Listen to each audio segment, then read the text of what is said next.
Hi guys, welcome to the channel. Thank you for joining me. Thank you for your continued support. So, we all know about the figures that Rachel Reeves brought out in terms of the spring statement about how much money they are looking to save from these disastrous benefit cuts.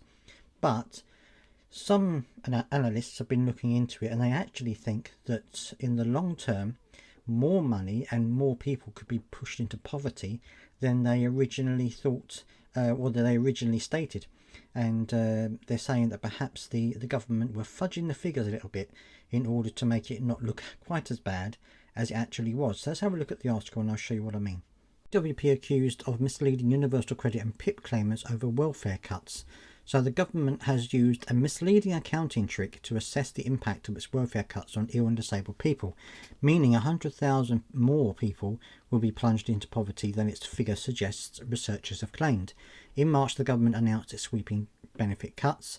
These included limiting access assessment criteria for PIP and freezing capacity benefits for those claiming universal credit.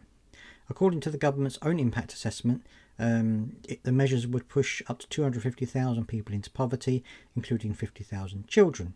It also said some 370,000 people currently on disability benefits would lose around 4,500 per year.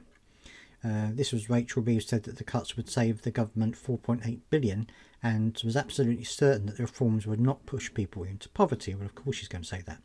However, analysis from the New Economics Foundation shows that cuts to PIP and the incapacity benefit element of universal credit will take almost £2 billion more out of the welfare budget for ill and disabled people than the government claims.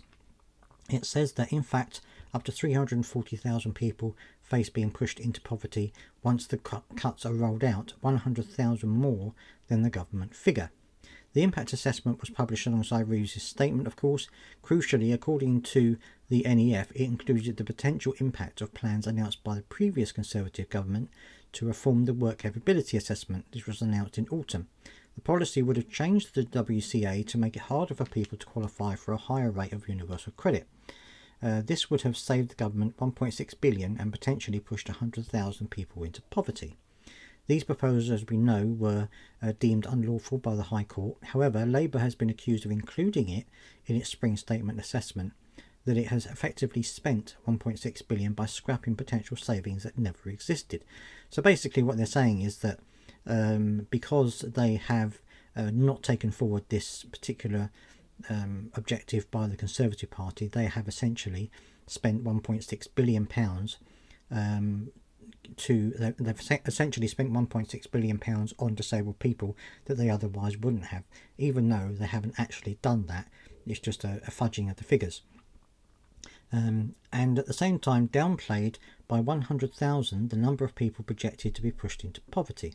To put it another way, using this phantom policy to offset the scale and impact of actual cuts happening in the real world is akin to suggesting that you would feel better off because your boss had thought about cutting your wages and then decided against it. That's what the NEF has said. After the NEF made the revised calculations, it estimated the full scale of cuts by the 29-30 will be 6.7 billion, not 4.8 billion a year by 2029-2030.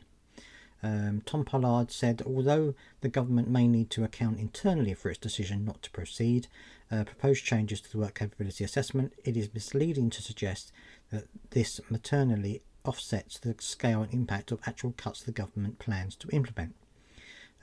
Ill and disabled people will feel no tangible benefit from a potential cut not being taken forward, but the £6.7 billion of cuts that are due to take place will have a very real impact on their lives, potentially pushing an additional 340,000 people into poverty. The government claims that this will be mitigated by more people moving into work, but has not yet been able to produce an assessment of the likely employment impact of their planned reforms. Other groups actually, including the Joseph Rowntree Foundation, have said similar things, but they've estimated up to 400,000 to be plunged into poverty. So yeah, this is what they're saying. They're saying that the government has basically said they've spent money they haven't spent on disabled people because they didn't take forward something which would have taken 1.6 billion out of the budgets. And they've also underestimated the amount of people put into poverty by at least 100,000 people. So, you know, this just goes to show you that the government are just going to use whatever figures it thinks it can. And this is the trouble with statistics.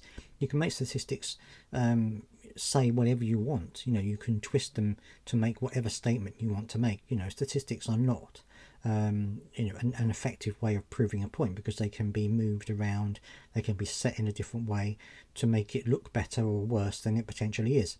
But let me know what you think about this down in the comment section. As always, I'd love to hear your thoughts on this, and I hope that you guys are doing well, and I will see you next time.